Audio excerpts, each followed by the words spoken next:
Hello viewers, welcome to my YouTube channel, Biology in Seconds. Today we are discuss how to make hairs shiny and smooth in just 10 minutes. A very easy method, just follow the step and see the result. You can use this method in home very easily.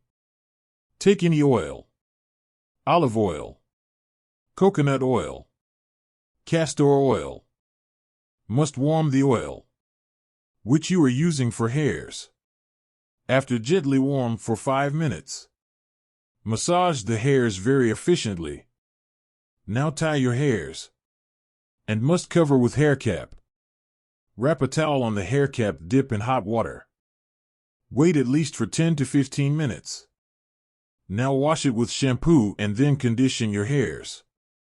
See results and give feedback.